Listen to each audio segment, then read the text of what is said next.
నేను కొన్ని సినిమాల్లో స్టోరీలు లాజికల్ ఇవేం పట్టించుకున్నాబ్బా, మెయిన్గా కామెడీ మూవీస్లో. బొంగు వీటిలో కూడా లాజికల్ ఎదిగినాం అనుకోండి, ఏ సినిమా కూడా ఎంజాయ్ చేయలేం, జస్ట్ ఎంటర్టైన్ అయ్యామా లేదా అంతే.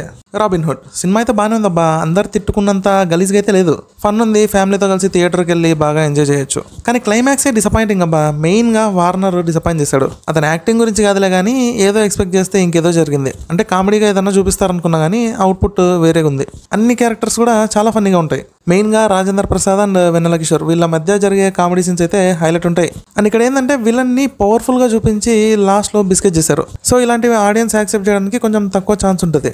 అండ్ ఇక్కడ ఇంకో మెయిన్ థింగ్ ఏంటంటే సినిమా టైటిలే, అది కాకుండా వేరేది పెట్టిండాల్సిందబ్బా. రాబిన్ హుడ్ అనే దాని గురించి స్టార్టింగ్లోనే ఉంటుంది, ఇంకా తర్వాత ఎక్కడ కనిపించాడు రాబిన్ హుడ్. అంటే దొంగతనాలు అవేమి ఉండవు అనమాట, వేరేగా వెళ్ళిపోతుంది స్టోరీ. అండ్ శ్రీలీల కూడా చాలా బాగా చేసింది. కాకపోతే పాటలే నాకేమంత అనిపించలే, ఏదో పెట్టాలంటే పెట్టినారు. అండ్ స్పెషల్ సాంగ్ ఒక్కటి బాగానే ఉంది, కాకపోతే దాంట్లో కూడా కొన్ని సీన్లు లేపేసినట్టున్నారు. ఇదంతా కాదు కానీ హైలైట్ ఏంటంటే సెకండ్ హాఫ్లో 2-3 దగ్గరలా నితిన్ వాయిస్ చేంజ్ అయిపోతుంది, వేరే ఎవరో డబ్బింగ్ చెప్పినట్టున్నారబ్బా. ఎన్నిసార్లు గుర్తులేదు కానీ ఒక 2 times అయితే కన్ఫర్మ్గా చేంజ్ అయింది. ఇలా చేయడం వల్ల ఏంటంటే మూవీ టీము కొంచెం కేర్లెస్గా ఉన్నట్టు అనిపిస్తుంది. ఇదేం ఎగ్జామ్ కాదు కదా ఎక్స్క్యూజ్ చేసి ఇంకోసారి రాయడానికి, సినిమా కాబట్టి ఒక్కసారి పోయిందంటే పోయినట్టే. So they did a big mistake. యాక్చువల్గా శ్రీలీల వాయిస్ కూడా చేంజ్ అయినట్టు అనిపించింది, మరి నితిన్ వాయిస్ లాగా ఎక్స్పోజ్ అవ్వదు కానీ ఏదో ఒక దగ్గర అనిపించింది. యాక్చువల్గా ఈ సినిమా ఇంకోలా తీసింటే బాగుండేది, ఫన్నీ టైప్లో కాకుండా. నార్మల్గా రాబిన్ హుడ్ అనేవాడు రిచ్ పీపుల్ దగ్గర దొంగతనం చేసి పూర్ పీపుల్కి పంచేవాడు అనమాట ఆ డబ్బుల్ని. అండ్ మనోడు మెయిన్గా కరప్షన్కి అగేన్స్ట్ అనమాట.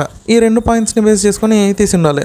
అసలు ఎందుకు దొంగగా మారాడు, అతని వల్ల ఎవరన్నా నిజాయితీగా సంపాదించిన వాళ్ళు నష్టపోయారా, దొంగతనం ప్లానింగ్ ఎలా ఉండేది, ఎవరిని టార్గెట్ చేస్తాడు, ఎలా టార్గెట్ చేస్తాడు, ఇంకా లైఫ్ లాంగ్ దొంగతనం చేస్తూనే ఉంటాడా అనే పాయింట్స్ మీద తీసింటే బాగానే ఉండేది కొంచెం. అంటే కొంచెం రొటీన్గా కాకుండా డిఫరెంట్గా ఉండేది కదా అని.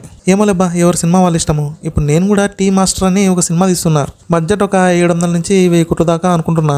సో మీరు దయదలిచి అమౌంట్ ఏమైనా ట్రాన్స్ఫర్ చేస్తే సినిమా స్టార్ట్ చేస్తా. అండ్ మెయిన్గా అమౌంట్ దానం చేసిన దాతలు మీకు ఏ రోల్ కావాలో కూడా కమెంట్ చేయండి. ఏ రోల్ అయినా సరే, మీకు సూపర్ మ్యాన్ రోల్ కావాలంటే సూపర్ మ్యాన్, పుష్ప రోల్ కావాలంటే Pushpa role, iron man, wonder woman, black widow, Narasimha Naidu, Chandramukhi, Arundhati, ఏ రోల్ అయినా సరే అని పెట్టేద్దాం. లాస్ట్ ఫైట్ టీ కోసం కొట్టుకోసి వస్తారు. ఇంకా డిసైడ్ చేసుకున్నప్ప మీరే.